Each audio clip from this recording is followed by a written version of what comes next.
Tere, hea kuulaja!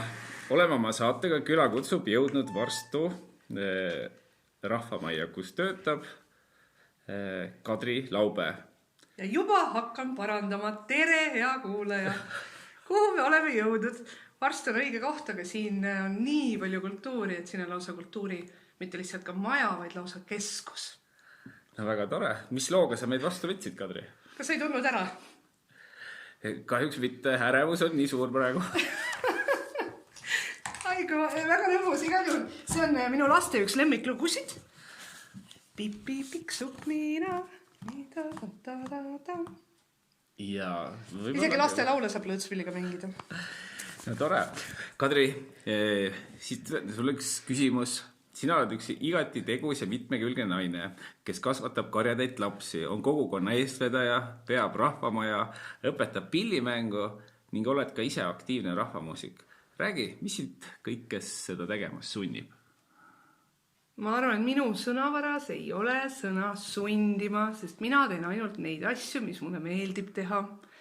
On see siis tööalaselt, on need mu 5 last, ega ma neid ju vastumeelselt ei saanud. Ja täpselt sama on tööga, et ükskõik, mis asja ma ette võtan, see peab mulle meeldima, et ma ei sunni ennast mitte kunagi. Kuidas siis on? Kas südamest oled rohkem muusik või korraldaja? Täna vist olen rohkem kultuurikorraldaja, aga hing tilgub alati verd, kui ma näen neid mehi ja naisi, kes on lavade peal ja mängivad jube hästi pilli. Et tegelikult me just hakkasime korraldama siin ühte sügiseks, ühte tuuri, sest siin Varstus käisid Mando Terror ja siis me mõtlesime, et Mando Trio ja siis üks duo, kes hakkavad siin just plaati salvestama, üks Väljamaa duo Elisabeth ja Daniel, kes eelmine aasta juhtusid kogemata Viljandisse ka folgile ja juhtusid Iiri bändi asemel pealavale ja siis meil tuleb suur sügistuur, vähemalt 10 kontserti üle Eesti. Paar päeva tagasi hakkasime seda korraldama, 5 kontserti on juba paigas, aga ainult nii saavad nagu ägedad asjad sündida, kui sa ei sunni ennast. Aha, kas selline kultuurikorraldaja artistielu ühildamine on kuidagi ka probleemi endas kujutanud mingisugustel hetkedel? Võib-olla see on, et vahel on, et jaanipäeval pakutakse jube head mängu ja siis läheks ju mängiks, aga tegelikult pead hoopis siin oma kohalikule kogukonnale jaanitult korraldama, aga nüüd ma olen juba mitu aastat nagu niimoodi kultuurikorraldajana nagu ametis olnud, enne ma olen seda ju teinud mitukümmend aastat niimoodi vabatahtlikuna, aga et nüüd kui palgaline kultuurijuht ma siin piirkonnas olen, et siis nüüd ma olen avastanud, et alati saab ju keegi sind asendada, nii et nendel hetkedel ma sean jällegi oma soovid esikohale, ma lähen pilli mängima ja keegi teine asendab siis mind siin töö juures, päris töö juures. Millist rolli sina üldse kultuuri ja muusikal maaelu ja kogukonna arendamise juures näed? Päris suurt rolli, sellepärast, et näiteks Mõniste rahvamaja, mul on 2 maja, mida ma juhin. Üks on Mõniste rahvamaja ja siis teine on see Varstu kultuurikeskus, et siin on 8 kilomeetrit vahet neil asulatel. Ja me tegime Mõniste kooli juurde muusikapesa. Ja miks? Mitte ainult selle jaoks, et me nüüd hakkame kasvatama siit, ma ei tea, Ersosse või järgmiseid Räädet Täki tüüpe, aga just sellepärast, et läbi selle nad õpivad esiteks võru keelt, läbi selle nad kasvavad vaimselt, sotsiaalselt, need lapsed. Läbi selle neil tekib selline sõpruskond ja tegelikult läbi selle me oleme saanud tänaseks juba, me oleme nüüd 5 aastat tegutsenud, me oleme saanud reisida, mida tegelikult siin, jah, võib-olla sõidetakse kuskile palmi alla korraks puhkama, aga me oleme näinud näiteks USAs 5 osariigis andsime 9 kontserti 2 nädala jooksul, et saada selline kogemus, elades siin samas kuskil kõige kaugemas punktis Tallinnast, et see on veel nagu üks, mis on hästi oluline ja siis kasvabki sulle alla selline juurikas, et kui sa ka tulevikus ära käid ja näed maailma, siis sul on mida tagasi anda jälle sellele piirkonnale, nii nagu on juhtunud minuga, kellest keegi ei arvanud, et ma kunagi siia tagasi tulen. Ja siin ma olen oma talus ja vean eest kultuurielu. Siia vaherepliigiks võin ma isiklikult öelda, et mina mäletan, Kadri, sind kuskil 90ndate keskelt Raekoja platsist Tartust, kui sa seal olid. Miks ma sind sealt mäletan, miks ma sind seal kohtasin, seda ma ei suuda meenutada. Aga ma mängisin pilli arvatavasti. Ei mänginud. 90ndate keskpaik, ma olen nii noor. Ma mõtlen, mis ma seal võisin siis teha. Igal juhul ma lähen järgmise küsimuse juurde. Mis lahutab ja eraldab üldse inimesi omavahel? Kas selles võib vahel ka kultuuri nii-öelda süüdistada? Mis lahutab ja eraldab meid omavahel? Jah. Ma arvan, et kultuur saab ainult ühendada. Kultuur ei saa lahutada. Ma olen ise nagu vaadanud, et meil on siin Mõniste ja Varstu kogukonnad on hästi, kogu aeg on nagu, nad tõmbavad, üks tõmbab ühele poole, teine tõmbab teisele poole seda tekki nii öelda või nüüd vanasti olid, või vanasti 5 aastat tagasi olid 2 erinevat valda, oli Mõniste vald ja oli Varstu vald ja siis oligi kõik rahulikult. Tehti Mõnistes kultuuri oma asju, Varstus tehti ka samu asju, aga täna me oleme kõik ühes vallas. Täna ei ole pointi, et me dubleeriksime, sest meil on ainult see vahemaa on niivõrd väike ja mina olen nüüd nagu esimene, koolid meil veel ei ole ühendjuhtimise all, ükski teine asutus siin praegu ei ole ühendjuhtimise all, aga need 2 maja, et pandi praegu ühendjuhtimise alla, siis minul on see võimalus läbi selle programmi, et majades on näiteks hästi erinev programm,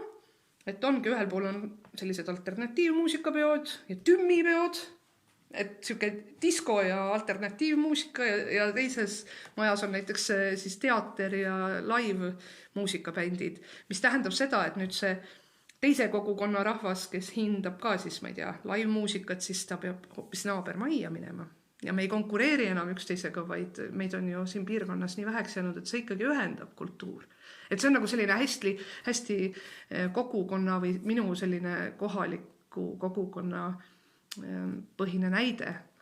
Aga üle maailma ma arvan, et need inimesed, kes on nina nagu saanud kultuuri sees hoida või korraks pista ja on saanud juurika endale alla kasvatatud, siis nemad ei ole sellised sõjakad ega õelad. Kultuur ei lase õel olla. Väga hea. Jah. Nii tagasi helgemate teemade juurde. Sa oled korraldanud aastaid ka muusikaõpet. Räägi palun sellest. Ohoo. Muusikaõpe algas aastal 99, jah. Korraldus. Ja tegelikult isegi juba aasta varem, sest ma läksin siit Varstus oli sellel keskkool, aga kuna ma kogu aeg mängisin pilli, ja siis õppelajuhataja siin ütles, et kas sa tahad, et sinust mingi muusik kasvab. Ja siis mina ütlesin, mina ei tea midagi, mis minust saab. Ja siis ma läksin ära õhtukasse, nii et ma 1 aasta olen käinud õhtukeskkoolis Võrus. Samal ajal läksin tööle. Hakkasin Ruusmäel lastele tegema selliseid pärimusmuusika ringikest lastele. Ja siis juba ennem, kui ma Viljandisse kooli, siis astusin 99. aasta augustis, toimus esimene rahvapillilaager Võrumaal. Ja sel aastal tuleb siis juba 24. rahvapillilaager Võrumaal.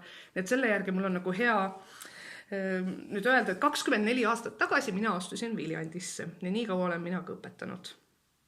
Milline õpetaja sa oled? Jube range. Ma olen nagu tõeliselt nõudlik, aga samas aga ma loodan, et ma olen ka motiveeriv. Et ma arvan, et minuga ei ole igav tundides, aga mul kaob endal motivatsioon ära, kui õpilane nagu käibki tunnist tundi ainult harjutamas, et ma pigem kunagi Kalda Indrek ütles, et need õpilased, kellel on nagu motivatsioon käia tundides, et neil on teine tunnitasu kui neil, kes käivad lihtsalt harjutamas. Et need lihtsalt harjutajad, neil on nagu mitmekordne tunnitasu. Et siis on õpetajaga motiveeritud. Aga milline üliõpilane sa olid? Sa oled ju käinud pärimusmuusikat õppimas ja kultuurikorraldust. Millised on nende eredamad hetked? Ma ei ütle sulle. Me olime päris hull kursus. Meid astus, või õigemini meid alustas 5 esimesel kursusel, siis seal kohe poole kursa pealt keegi kukkus ära ja siis kukkus veel keegi ära. Ja siis me jäime mina, Juhan Suits ja Sille Ilves, kes on täna siis Sille Liimon. Ja mina läksin ära Kreekasse, Sille läks ära Walesi, läksime Mehele mõlemad ja siis Juhan lõpetas. Et ma arvan, et see võtab väga nagu ilusasti kokku, kuidas me seal koolis toimetasime. Tohutult mängisime pilli, aga meil oli nagu sellist seltsielu tohutult ja mängud tulid ja siis oligi kuidagi me hääletasime esimesel kursal, läksime häälega mängule, siis hommikul hääletasid mängult tagasi Viljandisse, et selline päris crazy elu oli ikka. Kas sul on tulnud elus hetki, mil sa oled tahtnud muusika tegemise nurka visata? Jaa, aga see oli kõik enne Viljandi aega. See oli siis, kui ma arvan, et ma olin kas 5 aastat käinud muusikakoolis viiulit õppimas. Ja siis oli küll nagu see hetk. Aga siis ema ütles, et kui alustatud on, siis nutad ja harjutad ja lõpetad ära ja siis nagu 2 lisaaastat tol korral nagu saadi jätta klassikursust nii-öelda kordama, nii et mul läks 9 aastat 7 asemel, et muusikakool läbi saada ja viimased aastad nuttes, aga ma läbi ta sain ja tegelikult ma olen tänulik praegu, et ma ikkagi sain sealt selliseid teadmisi ja sain ka selle paberi, mis oli vajalik sel hetkel, et Viljandisse tegelikult õppima minna. Millistel hetkedel sa siis elus oled tänulik? Kas ainult sellele kui sa said Viljandisse minna õppima või tunned sa seda ka kuidagi? Ma arvan, et seda ma tunnen ikka täna iga päev, kui ma õpetajana lähen jälle õpilaste ette. Et need teadmised, mis tegelikult muusikakoolist kaasa anti endalegi nagu aru saamata, ikkagi üht-teist külge jäi. Ja teine asi on see ka, et ma oskan täna nagu ennast võrrelda nende õpetajatega, kes minul olid ja ma loodan, et läbi selle ma oskan olla kuidagi õpilastele arusaadavama. Oled töötanud üsna pikalt ka välismaal. Räägi sellest ka mõni sõna. Nii, kas ma räägin kalatööstusest või ma räägin oma põhitööst? Või räägin sellest, kuidas ma restorani ostsin koos oma sõbraga ja aastaga ostsime restorani välja, aga räägin... Üks eredam lugu, mina ei teadnud, et sa oled restorani ostnud. Ma olin vahepeal restorani omanik ja see oli väga äge aeg mu elus Islandil. Sadama restorani omanik. Aha. Jaa, aga meil läks jube hästi, aga siis mul sai kõrini Islandist või õigemini oli vaja koju ära tulla. Aga põhitöö oli siiski muusikaõpetaja oma. Et 5 aastat olin ma Islandil, Kirde-Islandil, kõige kaugemas punktis Reykjavikist olin muusikaõpetaja ja minu all õppis üle 40 õpilase. Tippaastatel isegi õpetasin korraga, mõtleme 1, 2, 3, 4 koolis. Aga iga koolimaja vahe oli seal 40-70 kilomeetrit. Nii et ja Islandi nagu ilmaoludega võistu sõita siis nende koolide vahel, et see oli hästi arendav aeg, sellepärast, et seal ma sain õpetada kõiki maailma pille, seal olid tohutult head võimalused õpetadest, õppematerjale oli, nii et ma kunagi härra Juurikas oli meil Võrus üks legendaarne Võru muusikakooli õpetaja, ütles, et sa pead olema õpilasest 1 tunni võrra eespool, nii et ma olin alati siis õpilasest ka flöödi õpetamisel vähemalt 1 tunni eespool ja isegi klarnetit õpetasin ja trummisetti ja selliseid asju, mida ma elus kunagi ei olnud nagu ennem mänginudki. Aga õppisin palju. No nüüd, kus me teame, et sul on ka ettevõtluskogemus, siis kas sul on ehk mõni nägemus, kuidas erasektorit ja kultuuri omavahel paremini klapitada? See küsimus saab natuke liiga järsku hetkel. Erasektor on ka mõnes mõttes seesama need kauplused, mis meil siin täna on ja näiteks mina teen küll väga tihedalt nagu koostööd selle Coopiga, et Antsla tarbijate ühistu ka selles mõttes, et piletimüüki, eelmüüki me teeme nendes kohalikes kauplustes, pluss see, et nüüd, kui neid renoveeritakse, siis ma just saatsin plaanid, kus ma siis nüüd näen, et need klaasialused vitriinid peaksid olema, et nad saaksid omalt poolt nagu läbi selle lihtsalt kultuuri toetada, et me paistame välja. Aga et millal me jõuame sinna, et kui palju täna üldse Eestis on selliseid ettevõtjaid, kes läbi paljalt kultuurikorralduse, et ainult kultuurikorraldusega ennast ära toita, siis ma arvan, et Eesti on niivõrd pisike, et siis sa peadki leidma selle oma hästi kindla niši. Noh, et kui mina ka nüüd neid mingeid tuure teen, siis ma ei tee seda ju niimoodi, et ma peale maksan, aga paljalt piletiraha peale täna on nagu väga, ma arvan, et noh, oleneb nüüd mida, et kas pärimusmuusikat paljalt piletirahaga saab müüa, kui me vaatame Viljandi folk, Võru pärimusmuusika festivalit või Hiiu, siis millegipärast on vaja ikkagi lisarahastust taodelda. No, ja see näitabki ju ära, et täna vähemalt selles sektoris ei ole, ma ei saa öelda, et ei ole võimalik, kindlasti kuidagi midagi on võimalik, aga meil on natuke piirid paigast ära muusikute soovide, tehnilise meeskonna soovide osas selles mõttes, et jah, need hinnad, mida inimesed või noh, mida need artistid küsivad, need on nagu väga seinast seina ja alati ei vasta sellele kvaliteedile, mis sa tegelikult saad. Ja olemegi jõudnud siin viimaste küsimustele. Kas sul on midagi soovitada kultuurikorralduse tudengitele? Tehke ainult neid asju, mis teile endale meeldib teha, sest et siis on see sära silmis ja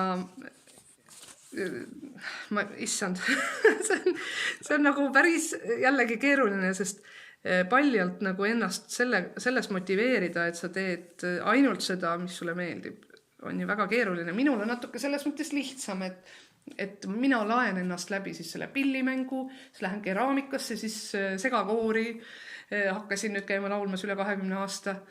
Et selle jaoks tegime segakoori, et mina saaksin ka ju laulda, et lõpuks ma pean enda peale ka mõtlema.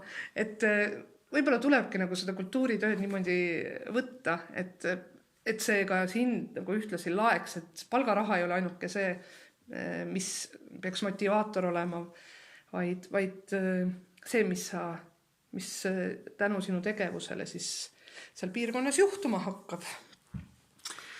Suur aitäh sulle, Kadri. Lõpetuseks mängid sa meile veel ühe loo. Mis lugu selle looga siis on? Selle looga? Ma tean küll, mis ma mängin. Ma mängin teile enda tehtud loo ja selle ma tegin kunagi Viljandis niimoodi, et Krista Sildaja oli meil ansambli juhendaja ja siis oli käsk, et hommikuks peab olema või järgmiseks päevaks see lugu ja siis ma vastu hommikut tegin loo, millel ei olnud ka nime ja siis Juhan Suits ristis ära, ütles, et see on pakulugu. Nii, mitu tähendust.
Ja tänud veel kord siit Varstu kultuurikeskusest ka meie kuulajatele. Jääme ootame järgmist küllakutset. Aitäh!